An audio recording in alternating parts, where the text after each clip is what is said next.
Hello student, welcome to magnet brains. आज हम फिर अपना व्याकरण का नया टॉपिक लेकर आए हैं। जैसे कि हम आपको पहले समास समझा चुके हैं, उसी तरीके से अब हमारा नया टॉपिक है लघु कथा लेखन। मतलब हमें छोटी छोटी कहानियां लिखने के लिए आ जाती हैं, टॉपिक दे दिया जाता है और उस पर हमें कहानी लिखनी होती है। ये कई तरीके से आएंगी, इनको लिखते समय क्या विशेषताएं या क्या सावधानियां हमें बरतनी है, ये सारी चीजें हम इस टॉपिक के अंदर देखेंगे।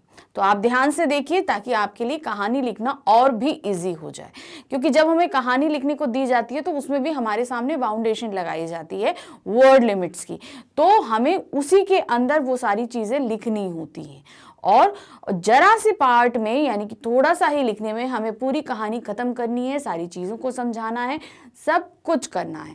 तो ये हम किस तरीके से करेंगे, जब हम इसके पॉइंट्स देखेंगे कि हमें क्या विशेषताएं रखनी है, क्या सावधानियां बरतनी है, कहानी लिखने के कैसे कैसे तरीके होते हैं, तो हम अपनी कहानी बहुत अच्छे से कर सकेंगे। चलिए देखते हैं कि इसमें क्या कहा गया है। सबसे पहले क्या है कहानी लेखन की परिभाषा। कहानी होती क्या है, हमारे पास कहाँ से आई और इसे कैसे कैसे बढ़ावा मिला। तो हम पहले तो समझेंगे कि कहानी क्या होती है। हम सभी बचपन से कहानियाँ सुनते आते हैं, हमारी दादी नानी या हम लोग टीवीज़ में भी बहुत देखते हैं। फिर जब हमारी स्टडी बुक्स आ जाती हैं तो उसमें भी स्टोरीज रहती हैं, इंग्लिश में रहें या हिंदी में रहें, हमारे पास में कहानियाँ आ जाती हैं। लेकिन ये कहानी है क्या, हम ये समझने की कोशिश नहीं करते कभी। तो अब सबसे पहले हम वही समझने की कोशिश करते हैं कि कहानियां आखिर हमें क्यों सुनाई जाती थी और ये क्या है।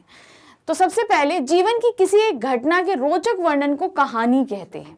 यानी कि जरूरी नहीं कि वो सत्य घटना ही हो, किसी की बनाई हुई हो सकती है। सत्य घटना में कुछ और चीज़ें उसमें ऐड करके उनको रोचक बनाया जाता है, मतलब इंटरेस्टिंग बनाया जाता है। तो ये क्या होता है, यही कहानियाँ होती। किसी भी घटना को हम बहुत अच्छे तरीके से थोड़ा सा और इलेबरेट करके जब हम सुनाते हैं लिखते हैं तो वो हमारा क्या हो जाता है, कहानी हो जाता है। कहानी सुनने, पढ़ने और लिखने की एक लंबी परंपरा हर देश में रही है, क्योंकि ये सबके लिए मनोरंजक होती है। बच्चों को कहानी सुनने का बहुत चाव होता है। दादी और नानी की कहानियां प्रसिद्ध हैं। इन कहानियों का उद्देश्य मुख्यतः मनोरंजन होता है, किंतु इससे कुछ न कुछ शिक्षा जरूर मिलती है। जब भी आप याद करिए अपने बचपन में कि जब भी हमें कहानियां सुनाई जाती थी तो उसके बाद में होता था इस कहानी से तुमने क्या सीखा। तो सबसे पहले कोई भी अगर दादाजी सुना रहे हैं या दादी सुना रही है, नाना सुना रहे हैं या नानी सुना रही है, तो क्या होता था, वो सबसे पहले पूछते थे पहले हमको कहानी सुना ली, अब तुम बताओ कि तुमने इस कहानी से क्या सीखा। उसी तरीके से जब हमने पढ़ना शुरू किया तो चैप्टर्स आए, तो चैप्टर में एक क्वेश्चन ये जरूर होता था, इस कहानी से आपको क्या सीख मिलती है, क्या शिक्षा मिलती है। तो हर कहानी के पीछे हमें कोई ना कोई शिक्षा जरूर मिलती है, ये ध्यान रखिएगा। अब कहानियां सिर्फ हमारे देश में ही नहीं सुनाई जाती, हमारी ही दादी नानी नहीं सुनाती, ये हर देश में हर तरीके से अलग अलग उससे सुनाई जाती हैं। इन्हीं कहानियों पे स्टेज प्ले किए जाते हैं, ठीक है। बहुत बहुत छोटी छोटी सी कहानियां जिनको एलैबोरेट करके बहुत बड़ा करके उनमें मूवीज बनाई जाती हैं, उनके सीरियल्स बनते हैं। तो ये सब क्या है, ये स्टोरी लाइन है, एक स्टोरी होती है जिसमें आप और चीजें ऐड करते जाइए, रोचक बनता जाएगा। कहानियां छोटी होती हैं मगर उनको हमें कहाँ प्रदर्शित करना है या क्या करना है वो चीज बड़ी हो जाती है, उसी के हिसाब से हम उसको बड़ा कर लेते हैं। अब कहानी लेखन एक कला है। हर कहानी लेखक अपने ढंग से कहानी लिखकर उसमें विशेषता पैदा करता है। मतलब हर इंसान के लिखने का एक तरीका होता है। कुछ सिंपल तरीके से लिख देते हैं, कुछ घुमा फिरा के लिखते हैं, कुछ मुहावरे बहुत ज़्यादा डाल देते हैं, कुछ की भाषाओं में उनकी स्थानीय भाषा की जो है हमें झलक मिलती है, वो स्थानीय भाषा में लिखते हैं। तो जो भी लेखक लिखेगा वो अपनी शैली ज़रूर उसके अंदर छोड़ता है। इसीलिए जब हम लोग कवि पढ़ते हैं तो उनकी शैलियां हम जरूर पढ़ते हैं कि वो किस शैली में लिख रहे हैं। वह अपनी कल्पना और वर्णन शक्ति से कहानी के कथानक, पात्र या वातावरण को प्रभावशाली बनाते हैं। मतलब हमारी इमेजिनेटिव पावर कितनी अच्छी, हम कितना अच्छा इमेजिन कर सकते हैं, कहानी में हम उतनी ही चीजें डाल सकते हैं। जैसे हमने बहुत अच्छी चीजें सोची, देखी, कल्पना की, तो अब उनमें क्या होता है हमारे साथ, जितना हम अच्छा कल्पना कर सकेंगे उतनी अच्छी उसकी स्टोरी लाइन कर सकेंगे। कथानक मतलब स्टोरी लाइन, पात्र मतलब कैरेक्टर, हम कैरेक्टर उतने ही स्ट्रॉन्ग कर सकेंगे। अभी पता चला दो बच्चों के खेलने के, आपने और इमेजिन किया तो आप वहां पर और कैरेक्टर इंट्रोड्यूस कर सकते हैं, और कैरेक्टर डाल सकते हैं उसमें। अब राजा है, रानी है, तो सिपाही है, तो ये है, उसमें एक जादूगर भी आपने डाल दिया। तो ये आपकी सोच पर डिपेंड कर रहा है कि आप कहानी को कितना इंटरेस्टिंग बना सकते हैं। लेखक की भाषा शैली पर भी बहुत कुछ निर्भर करता है कि कहानी कितनी अच्छी लिखी जानी चाहिए। कि मतलब हम जो लिख रहे हैं, जो कुछ भी लिख रहे हैं, वो हमें ऐसे लिखना है कि एक के बाद एक घटना को हम ऐसे लिखें कि जो सामने बैठा हुआ पढ़ रहा है वो उसके साथ बंधा ही रहे, ऐसा ना हो उसको बोरियत पैदा होने लगे। इसलिए भाषा को मेन ध्यान रखना है कि हमें ऐसा नहीं कि सिंपल लैंग्वेज में लिखता जाना है, आपको लैंग्वेज इंटरेस्टिंग बनानी पड़ती है, अच्छे अच्छे शब्दों को चुन के उसमें डालना पड़ता है। फिर आकार की दृष्टि से ये कहानियां दोनों तरह की हैं। कुछ कहानियां लंबी हैं जबकि कुछ कहानियां छोटी। आधुनिक कहानी मूल्यतः छोटी होती है। अब बहुत सी कहानी लंबी है, कौन सी कहानियां छोटी होती हैं, दोनों तरह की कहानियां होती हैं। लेकिन आज वर्तमान समय में जो कहानियां लिखी जा रही हैं आधुनिक समय में, वो क्या है, वो छोटी रहती हैं, क्योंकि हमें समय के हिसाब से चीज़ें चलनी पड़ती हैं। पहले लोगों के पास इतने ज़रिए थे कि वो बुक्स, इतने ज़रिए नहीं थे कि वो कहानियों को देख सके। पहले लोग फ्री रहते थे तो वो बुक्स देख देख के अपना कहानियाँ पढ़ते रहते थे। आज क्या है, लोगों के पास समय कम है, तो इतना समय वो नहीं दे सकते कि स्टोरी को पढ़ने के लिए। तो उसमें क्या हुआ, छोटी कहानियाँ दी, आप जल्दी से पढ़ लीजिए, जल्दी ख़त्म अपना कर लीजिए उसको। फिर कहानी लिखते समय निम्नलिखित बातों पर ध्यान रखना चाहिए। अब बात यह है कि कहानी हमको लिखनी, हमने तो कहानी समझ ली कि कैसी होती है, क्या क्या चीज़ें होती हैं उसमें। अब जब हम उसको लिखेंगे तो हमें क्या सावधानियां रखनी है, हमें ये ध्यान देना होगा। पहला, दी गई रूपरेखा अथवा संकेतों के आधार पर ही कहानी का विस्तार करना चाहिए। हमारे पास जब कहानी आएगी तो उसको लिखने के कुछ पॉइंट्स हमारे पास में दिए रहेंगे, कुछ कैरेक्टर्स दे दिए या टॉपिक दे दिया या कुछ संकेत बिंदु दे दिए, कुछ भी हमारे सामने आएगा। वो भी अभी हम आपको बताते हैं कि किस किस तरीके से कहानी हमसे पूछी जाती है। तो ये जब जो भी रूपरेखा दी गई है, हमें उसी के आधार पर ही कहानी लिखनी है। फिर कहानी में विभिन्न घटनाओं एवं प्रसंगों को संतुलित विस्तार देना चाहिए। किसी प्रसंग को ना बहुत अधिक संक्षिप्त लिखना चाहिए और ना अनावश्यक रूप से अधिक बढ़ाना चाहिए। मतलब अब हमारे सामने अगर कोई घटना पे हमें कहानी लिखनी है तो एक ही घटना तो होगी नहीं, उस पे एक दो घटनाएं होंगी। तो अब क्या करना है, हर घटना को संतुलित रखना है। ऐसा ना हो एक घटना को आपने तुरंत एक लाइन में खत्म कर दिया और दूसरी घटना के लिए आपने पूरा पैराग्राफ ले लिया, ऐसा नहीं है। आपको संतुलन रखना है, दोनों घटनाओं को इक्वल रखना है कि उसमें भी जितना टाइम लग रहा है, जितनी लाइन्स लिख रहे हैं, जितने वर्ड्स लिख रहे हैं, उतना ही आप दूसरी घटना के लिए भी समय दें। फिर कहानी का आरंभ आकर्षक होना चाहिए ताकि कहानी पढ़ने वाले का मन उसे पढ़ने में लगा रहे। इंटरेस्टिंग होना चाहिए, मतलब जो कहानी हम जो घटने जा रही है उससे पहले की शुरुआत इतनी इंटरेस्टिंग हमें कर देनी चाहिए कि आदमी बंध जाए कि आखिर क्या होने वाला है। कोई ऐसी घटना मिडल से निकाल के हमें ऊपर डाल देनी चाहिए जिससे क्या होगा कि कहानी हमको इंटरेस्टिंग लगने लगेगी, जिस पे भी हम कहानी लिख रहे हैं। फिर कहानी की भाषा सरल, स्वाभाविक तथा प्रभावशाली होनी चाहिए। उसमें बहुत अधिक कठिन शब्द तथा लंबे वाक्य नहीं होने चाहिए, क्योंकि अगर हमने बहुत ज्यादा अधिक लंबे वाक्य लिए तो क्या होगा, उससे लय टूट जाती, कहानी पढ़ने की लय टूटती है। तो हमें यह ध्यान रखना है कि बहुत लंबे लंबे वाक्य हमें नहीं लिखने। कहानी की भाषा सरल होनी चाहिए, मतलब इजी लैंग्वेज में, ये नहीं कि एकदम से टफ लैंग्वेज लिखते तो सामने वाले को समझ में नहीं आए। स्वाभाविक होनी चाहिए कि हमें वो चीज़ें लगे कि हाँ ये वास्तविक जीवन में घटी होगी। हमें जब भी हम कहानी लिखते हैं तो पढ़ने वाला उस कहानी में जीने लगता है, अपने आप को देखने लगता है। तो उसके लिए हमें क्या करना पड़ता है कि हम कहानी और घटनाओं को एकदम वास्तविक रूप में प्रस्तुत करें कि ऐसा हुआ था। तो उसके लिए हमें बहुत छोटी छोटी चीज़ें ध्यान दें। आप जब भी कहानी पढ़ते होंगे तो ध्यान देते होंगे कहानी में क्या दिया कि एक जंगल है, जंगल में एक घना पेड़ है, घने पेड़ पे बहुत सारे पत्ते हैं हरे रंग के और उसमें कुछ पत्ते पीले हैं। तो ये जो एक बड़ा पेड़ है तो जाहिर सी बात है वो हरा होगा, उसमें सारे पत्ते हरे होंगे, लेकिन तब भी लेखक उस चीज को लिखता है। क्यों? क्योंकि वो चाहता है कि आप उस कहानी के अंदर प्रवेश कर जाएं, इसलिए वो छोटी छोटी घटनाएं आपको देता है कि उसमें एक छोटा सा घोंसला बना हुआ है, घोंसले में 2 अंडे रखे हैं, वो कबूतर का घोंसला है।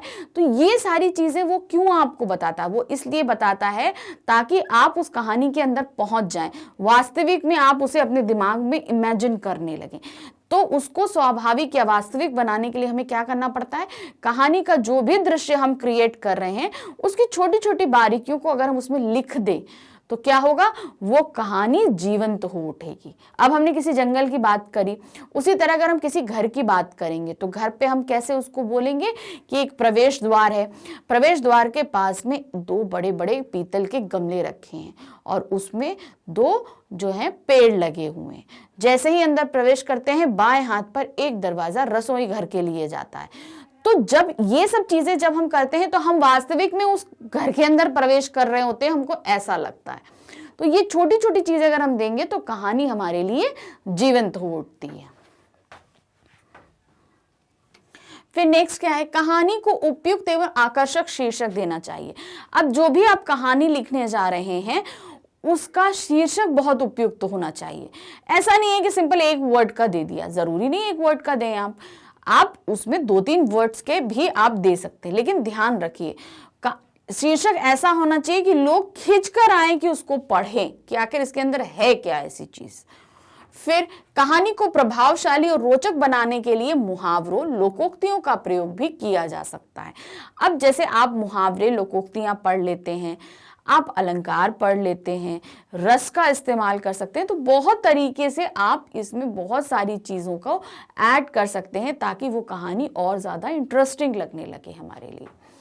कहानी हमेशा भूतकाल में लिखी जाती है। कोई भी कहानी आने वाले समय के लिए हम नहीं लिखते, जो बीत चुका है हम उससे रिलेट करके हमेशा ऐसा हुआ था, एक समय की बात थी, लिखते ना इंग्लिश में वंस अपॉन अ टाइम, तो वही एक समय की बात थी, वहां पर एक राजा था, या कुछ दिन पहले मैं जो है अपने मित्र के घर गया था, उसके घर में प्रवेश करते ही अत्यंत सुगंधित महक आई, बहुत ही अच्छी सुगंधित धूप जल रही थी जिसकी महक ने मेरे मन को मोह लिया।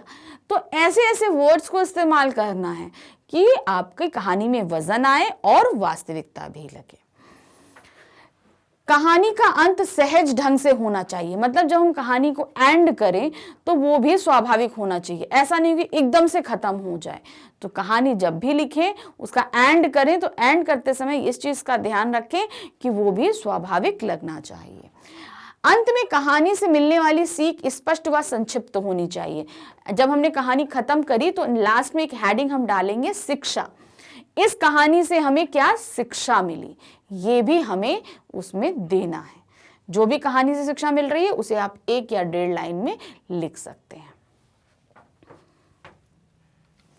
नेक्स्ट आता है अब कहानी लेखन की प्रमुख विशेषताएं। क्या विशेषताएं होती हैं? कहानी लेखन की निम्नलिखित विशेषताएं होती है। आज कहानी का मुख्य विषय मनुष्य है, देव या दानव नहीं है। मनुष्य है, देव या दानव नहीं। मतलब अब राक्षसों की और भगवानों की कहानियां पहले समय में हुआ करती थी, लेकिन प्रेजेंट समय में क्या है, मनुष्यों पर कहानी लिखी जाती है, क्योंकि हम लोग जो है वो वास्तविक जीवन ज्यादा जीना चाहते हैं। तो आज का टॉपिक हमारा हमेशा जो हम कहानियां लिखते हैं वो वास्तविक जीवन यानी मनुष्य पर रहती है। पशुओं के लिए भी कहानी में अब कोई जगह नहीं रही। हाँ, बच्चों के लिए लिखी गई कहानियों में देव, दानव, पशु पक्षियां, मनुष्य सभी आते हैं, लेकिन श्रेष्ठ कहानी उसी को कहते हैं जिसमें मनुष्य के जीवन की कोई समस्या या संवेदना व्यक्त की गई हो। अगर हम बच्चों को लिख रहे हैं तो स्टोरी लाइन हमें बच्चों के अकॉर्डिंग रखनी पड़ती है। अब बच्चों को क्या अच्छा लगता है, परियां हों, जादूगर हों, राजा है, रानी है, कुछ जानवर हों, तो हम बच्चों के लिए जब लिखते हैं तो ये सब कहानियां हमें ठीक लगती हैं। लेकिन जब हम कहानियां मूलतः रूप में सभी के पढ़ने के लिए लिखते हैं तो वहां पर मनुष्य से रिलेटेड, उसकी समस्याओं से रिलेटेड, उसकी भावनाओं से रिलेटेड हम कहानी लिखते हैं और वही उपयुक्त मानी जाती है। पहले कहानी शिक्षा और मनोरंजन के लिए लिखी जाती थी। आज इन दोनों के स्थान पर कौतूहल जगाने में जो कहानी सक्षम हो वही सफल मानी जाती है। फिर भी मनोरंजन आज भी साधारण पाठकों की मांग है। पहले क्या होता था, मनोरंजन के इतने साधन नहीं थे, तो कहानी क्या होता था, मनोरंजन के लिए लिखी जाती थी। मगर आज क्या है, लोगों में जिज्ञासा जगाने के लिए कहानियों को लिखा जाता है कि ये पढ़ें और उनके अंदर इंटरेस्ट जागे। तो इंटरेस्ट जगाने के लिए क्या किया जाता है, कहानी को किसी ऐसी जगह एंड किया जाता है कि इसके आगे का पार्ट लोग जल्दी देखें। तो इस तरीके से उसमें कौतूहल जगाया जाता है, लेकिन मोस्टली कहानी को वन पार्ट में ही हमें फिनिश करना होता है। आज का मनुष्य यह जानने लगा है कि मनुष्य अपने भाग्य का निर्माता है, वह किसी के हाथ का खिलौना नहीं। इसलिए आज की कहानियों का आधार मनुष्य के जीवन का संघर्ष है। मतलब इंसान जानता है कि हम अपना जीवन खुद लड़ सकते हैं, कर सकते हैं। तो कहानियों का मूल जो शीर्षक रहता है, या हम कहानी जिस टॉपिक पे लिख रहे हैं, वो मनुष्य के जीवन में घट रही वास्तविक घटनाओं पर ही होता है, और किस तरीके से मनुष्य उस घटनाओं से निकल के, लड़ के, सफलता पाके अपने मनचाही चीज पा लेता है, ये भी मेंशन किया जाता है। आज की कहानी का लक्ष्य विभिन्न प्रकार के चरित्रों की सृष्टि करना है। यही कारण है कि आज की कहानी में चरित्र चित्रण का महत्व अधिक बढ़ा है। समय क्या है, पहले लोग में अच्छा चरित्र डेवलप था, आज लोगों में मन में कपट, छल ज्यादा आ गया है। तो जब ये पात्र रचनाएं करी जाती हैं तो बहुत से पात्र ऐसे डाले जाते हैं जिनके मन में कपट हो, छल हो, ये सारी चीजें डाली जाती हैं। तो पात्र जहां अगर कुछ अच्छे डाले जाते हैं तो बहुत सारे उनमें बुरे पात्र भी डाले जाते हैं, ताकि कहानी का संघर्ष बढ़ जाए। पहले जहां कहानी का लक्ष्य घटनाओं का जमघट लगाना होता था, वहां आज घटनाओं को महत्व न देकर मानव मन के किसी एक भाव, विचार और अनुभूति को व्यक्त करना है। प्रेमचंद ने इस संबंध में स्पष्ट लिखा है, कहानी का आधार अब घटना नहीं, अनुभूति है। मतलब हम एक के बाद एक घटनाएं घटती हुई दिखाते थे, पहले कहानियों में ये होता था। लेकिन प्रेजेंट टाइम की कहानियों में क्या होता है कि मनुष्य ने अगर एक घटना से संघर्ष करके विजय प्राप्त कर ली, कोई उसके जीवन में अगर कोई दिक्कत है तो वो उससे लड़ा और उसने संघर्ष किया, संघर्ष करने के बाद वो चीज पा ली, तो वो जो अनुभूति है, यानी कि संघर्ष करने की, उसकी संघर्ष करने की ताकत, और जब वो उसे जीत गया तो उसने जो खुशी प्राप्त करी, उसको ज्यादा महत्व दिया जाता है। ये चीजें आजकल के आधुनिक कहानियों में ज्यादा महत्व रखती हैं। पहले प्राचीन कहानियां समष्टिवादी होती थी, सबके हितों को ध्यान में रखकर लिखी जाती थी। आज की कहानी व्यक्तिवादी है, जो व्यक्ति के मनोवैज्ञानिक सत्य का उद्घाटन करती है। मतलब जब हम प्राचीन कहानी लिखते थे तो हम उसमें सभी के हितों का ध्यान रखते थे। मतलब कहानी के हर एक पात्र का इंटरेस्ट, उसका फायदा, सभी का चरित्र निर्माण करते थे। लेकिन आज की क्या हो गई है, व्यक्तिवादी हो गई, एक व्यक्ति पर केंद्रित है और उसी व्यक्ति की सारी जो है फीलिंग्स, उन सब के बारे में ही उस कहानी के अंदर में स्पष्टीकरण दिया जाता है। पुरानी कहानियों का अंत अधिकतर सुखद होता था, किंतु आज की कहानियां मनुष्य की दुखांतिक कथा को, उसकी जीवनगत समस्याओं और अंतहीन संघर्षों को अधिक से अधिक प्रकाशित करती हैं। पहले क्या होता था, कहानियां हमेशा सुखद होती थी, लेकिन प्रैक्टिकल लाइफ में ऐसा कभी भी नहीं होता कि हमेशा हर चीज का एंड सुखद हो। तो आजकल में वास्तविकता लाने में क्या होता है, कहानियां हर बार सुखद एंड पे जाके खत्म नहीं होती, कोई ना कोई ऐसी चीज घटती है जो अभी बाकी रह जाती है। मतलब सब कुछ पा लिया, सब कुछ मिल गया, ये हमेशा पुरानी कहानियों में होता था। लेकिन आजकल की कहानियों में क्या रहता है कि बदलाव आया है, अंत में बदलाव आया है, कि वहां पर अभी उसने माना उस संघर्ष से प्राप्त कर लिया, लेकिन उसके आगे अभी और भी संघर्ष खड़े हैं। ये चीज हम दिखाते हैं। हमारा ये वाला पार्ट रह गया था। पहले की अपेक्षा आज की कहानी की भाषा सरल और अधिक बल देती है, क्योंकि इसका उद्देश्य जीवन की गांठों को खोलना है। पहले कहानियां जो है कभी रिवर्स मोड में, कभी हमारे जैसे अभी हम लिख रहे हैं तो फिर वो चली गई, हम पुरानी बातें याद करने लगे, फिर एकदम से आई वो अभी आई, फिर आगे हम क्या करेंगे। तो इस तरीके से वो हमें कई वेवलाइन में लेके कहानियां जाती थी। लेकिन प्रेजेंट समय में क्या हम लिखते हैं कि छोटी कहानियां लिखते हैं और प्रेजेंट में ही लिखते हैं। ये नहीं होता है कि हम अभी कहानी लिख रहे हैं तो हम भूतकाल में भी चले गए, फिर थोड़ी देर बाद वर्तमान में आए, फिर उसके बाद हम भविष्य में चले गए, ऐसा नहीं करते। तो हम अभी की कहानियां जब लिखते हैं तो हम अभी जो लिख रहे हैं उसी के बारे में लिखते हैं, बार बार हम फ्लक्चुएट नहीं करते अपने जो है टाइम लाइन में। तो और भाषा भी पहले से कहीं अधिक सरल हो गई। तो यहां हमने आपको विशेषताएं बता दी। अब कहानी लेखन की क्या विधियां होती हैं। अब हमको लिखना है तो हमें विधि भी तो पता होनी चाहिए। हमने आपको समझा दी कि ऐसे ऐसे लिखी जाती है, विशेषताएं होती हैं, लेकिन कई तरीकों से कहानियां लिखी जाती हैं। इनकी विधियों को हम कैसे समझेंगे। कहानी का अधिकाधिक प्रचार प्रसार होने के कारण छात्रों से भी आशा की जाती है कि वे भी इस ओर ध्यान दें और कहानी लिखने का अभ्यास करें, क्योंकि इससे उनमें सृजनात्मक शक्ति जगती है। इसके लिए उनसे अपेक्षा की जाती है कि वो 4 विधियों से कहानी लिखने का अभ्यास करें। मतलब हम 4 तरीके से लिखते हैं। हम जितनी कहानी लिखेंगे हमारी इमेजिनेशन जो पावर है वो उतनी स्ट्रांग होगी। हम चीज़ों को में, हमारी भाषा में, लिखाई में, हमारी सोच में, हर चीज़ में डेवलपमेंट होता है। तो यहाँ पर अब क्या है, 4 तरीके से हमारे सामने कहानी आएंगी। पहला क्या है, कहानी की सहायता या आधार पर कहानी लिखना। मतलब एक टॉपिक दे दी गई है, अब उसी टॉपिक का आधार बनाकर हमें पूरी कहानी को लिख देना है। सिंपल, कोई भी एक टॉपिक दे दिया जाएगा। जैसे हम लोग लिखते हैं ना, यदि मैं प्रधानमंत्री होता, तो अब प्रधानमंत्री होते तो आप उसमें बहुत सारा निबंध लिखते हैं, लेकिन निबंध लिखने के अलावा क्या होता है कि उसमें अब आपको कहानी में क्या करना है, अपने आप को उस कहानी के अंदर प्रेजेंट करना है। क्या होगा कि आप कहानी को जब लिखना शुरू करेंगे तो आप बताएंगे, आप एक्चुअल उसमें दिखाएंगे कि मैं पहले तो पैरा में आप दिखाएंगे कि मैं सोचता हूं कि अगर मैं प्रधानमंत्री होता तो मैं आज के प्रेजेंट जो है ये हम करते। फिर आप करेंगे जब मैं प्रधानमंत्री बना, अब कहानी एक्चुअल शुरू होगी सेकेंड पैरा से। क्या होगा, जब मैं प्रधानमंत्री बना तो मेरे को अत्यंत खुशी हुई, फिर मैंने ये कार्य किया, फिर मैंने आप लोगों की भलाई के लिए ये कार्य किया। तो जो भी आप सोचते हैं वो उस कहानी में बांधते जाएंगे।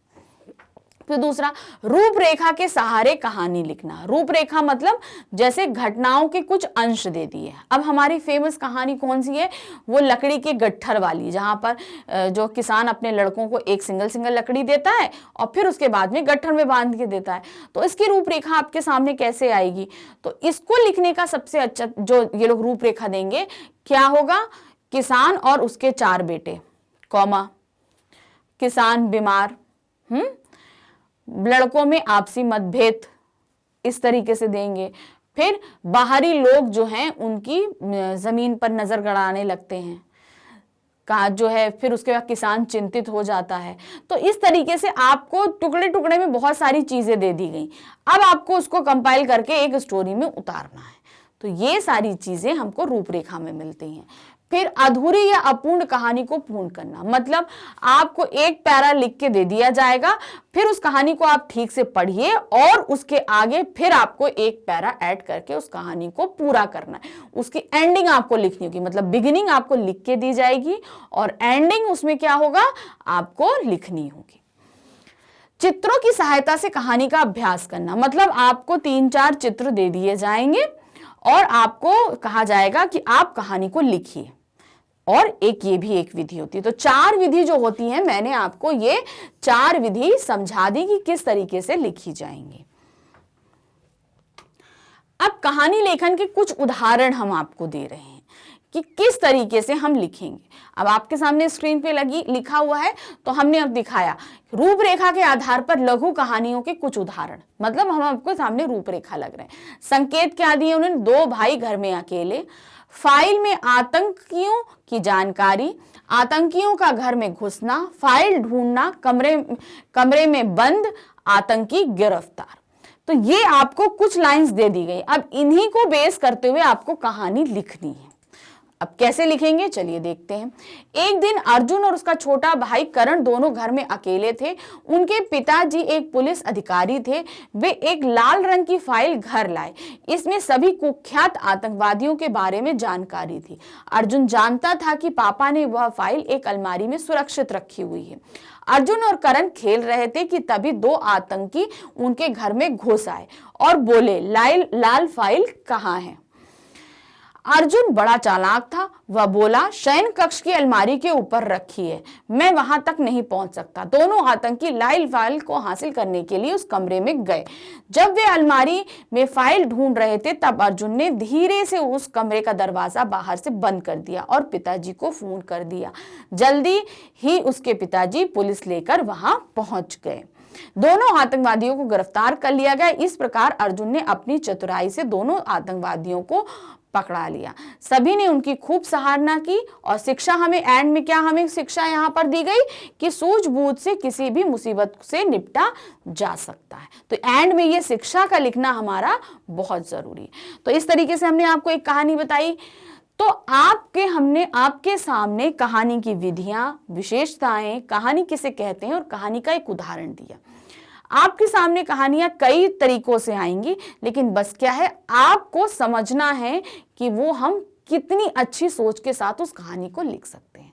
आई होप आपको ये लघु कथा लेखन बहुत अच्छे से समझ में आया होगा और आपके एग्जाम में भी ये काफी आपको हेल्प करेगा। तो हमारे नेक्स्ट वीडियो के लिए वेट करते रहिए। Thank you, bye bye.